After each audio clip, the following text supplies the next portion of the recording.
میرا نام عدنان ہے اور میری عمر 18 سال ہے۔ میری فیملی میں ایک ابو اور امی، 3 بہنیں ہیں۔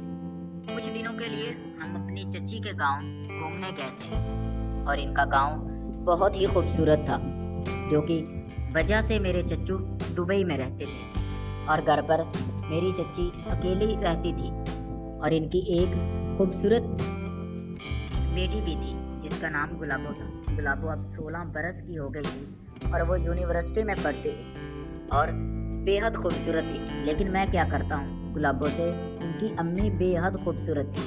انہیں دیکھتے ہی میں کافی دنگ رہ گیا، سوچنے لگا کہ چچو بے وقوف ہے، اتنی خوبصورت چچی کو چھوڑ کے دبئی چلے گئے۔ اگر ان کی جگہ پہ میں ہوتا، دبئی کیا میں تو ایک گھر سے باہر بھی نہیں نکلتا۔ اب میرے دل میں چچی کے ارمان جاگنے لگے تھے اور میں من ہی من میں خیالوں میں ڈوب گیا تھا۔ اتنی دیر میں چچی نے میرا ہاتھ پکڑا اور کہنے لگی کیا ہوا، اور میں ہنس کے بولا کچھ نہیں۔ اور اگلے دن جب میں صبح روم سے باہر نکلا تو تار پر میں نے چچی کی برات ٹنگی ہوئی تھی اور میں حیران ہو گیا تھا کہ اتنے بڑے کے ٹماٹر ہیں، کیوں نہ کہ جس سائز کی برات تھی وہ سائز کافی بڑا تھا۔ یہ دیکھ کر اب میرے دل میں اور بھی مزید چاہت بڑھنے لگی تھی۔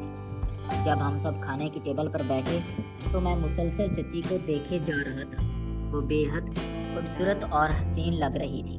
کھانا ختم کرتے ہی ہم سب ٹیرس پر چلے گئے، وہاں پر کافی دیر ہم سب نے مل کر باتیں کی اور اتنی دیر میں امی نے چچی کو بولا کہ 1 کپ چائے پلا دو، تو وہ کہنے لگی کہ جی ٹھیک ہے، اور وہ کچن میں چلی گئی چائے بنانے کے لیے۔ ان کے پیچھے میں بھی چلا گیا۔ نیچے میں نے جا کر فریج میں سے پانی کی بوتل نکالی اور پانی پینے لگا۔ اتنے میں چچی بولی عدنان یہ مجھے پتی کا ڈبہ اٹھا کر دو، تو میں جیسے کبڑ کے قریب گیا اور ڈبہ اٹھا کر انہیں دیا اور اچانک ہی میری نظر ان کے کھلے ڈلے گلے پر پڑی تو میں ان کے ٹماٹر کافی بڑے اور گلابی رنگ کے تھے۔ میرا دل چاہ رہا تھا کہ میں ابھی سے چچی کو اپنے آثار میں لے لوں، لیکن میں ایسا نہیں کر سکتا تھا۔ میں جیسے کچن سے باہر نکلنے لگا اور چچی بولی آج تم بے حد خوبصورت لگ رہے ہو، تم پہ شلوار قمیض اچھی لگتی ہے، تم یہی نا تو میں اور خوش ہو گیا۔ میں نے کہا ٹھیک ہے، یہ کہہ کر وہ تھوڑی سی آگے بڑھی اور ان کا پاؤں سلپ ہو گیا۔ میں نے جیسے انہیں پکڑنے کی کوشش کی تو میرے دونوں ہاتھ ان کے مٹکے پہ جا لگے، لیکن میں نے انہیں گننے سے سنبھال لیا۔ اب چچی مجھے پوری طرح گلے لگی ہوئی تھی، جس کی وجہ سے میرا چھوٹو فوراً کھڑا ہو گیا اور انہیں محسوس ہونے لگا تھا کہ اب میں جوان ہو گیا۔ تو چچی بولی اگر آج عدنان آپ نہ ہوتے تو نہ جانے میرا کیا بنتا۔ یہ کہہ کر وہ دور ہو گئی اور بولی تم رکو، یہ چائے اوپر لے جاؤ کیونکہ میرے پاؤں کی موچ نکل گئی۔ میں نے کپوں میں سے چائے ڈال کر دی اور اپنے کمرے کو جانے لگا۔ پاؤں کی موچ نکلنے کی وجہ سے ان سے ٹھیک طرح سے چلا نہیں جا رہا، تو میں نے ان کو اپنے کندھے کا سہارا دیا۔ ان کا جسم کافی ملائم تھا، اتنی عمر ہونے کے باوجود بھی وہ کافی بے حد خوبصورت تھی۔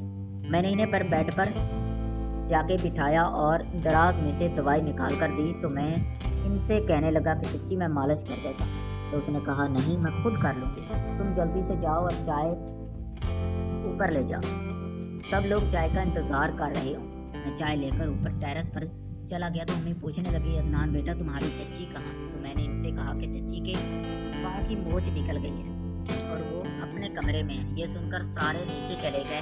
اب یہ سب ہونے کے باوجود میں خود پر کنٹرول نہیں کر پا رہا تھا اور میں سوچ میں مبتلا ہو گیا تھا کہ چچی کو کیسے بتاؤں کہ آپ مجھے بے حد اچھی لگتی۔ اتنی دیر میں چچی کی بیٹی گلابو اوپر آئی اور کہنے لگی عدنان تم یہ میڈیکل سٹور سے دوائی لے آؤ، اور میں ان سے پرچی لے کر انہیں بولنے لگا کہ مجھے تو یہاں کا پتہ ہی نہیں ہے۔ تو وہ کہنے لگی تم گاڑی نکالو اور میں تمہارے ساتھ چلتی ہوں۔ میں نے جلدی سے گاڑی نکالی اور انہیں ساتھ لے کر میڈیکل سٹور پر چلا گیا۔ وہاں سے کچھ دوائی لی اور واپس گھر کو آ گیا اور میں چچی کے کمرے میں گیا، وہ پوری سکون سے سو رہی تھی۔ موقع پاتے ہی میں نے اپنا ہاتھ دھیرے سے ان کے ٹماٹر پر ٹچ کرنے لگا۔ اتنے ہی پل میں گلابو اندر آئی اور کہنے لگی کہ عدنان اب آپ اپنے کمرے میں چلے جائیں، رات کافی ہو گئی ہے، میں بھی امی کے پاؤں پر دوائی لگا کر سو جاتی۔ تو میں وہاں سے فوری اپنے کمرے میں چلا گیا۔ اب اتنا سب ہونے کے باوجود مجھے نیند نہیں آ رہی تھی، نہ جانے ایک عجیب سی بے چینی تھی اور میں نے ٹھان لیا تھا کہ چچی کو اپنے بستر کی زینت بناؤں گا۔ میں گھومنے کی بجائے سارا دھیان چچی پر دینے لگا تھا۔ اب چچی کو بھی میری حرکتیں پر شک ہونے لگا تھا اور وہ بھی مجھے بیکی بیکی نظروں سے دیکھنے لگی۔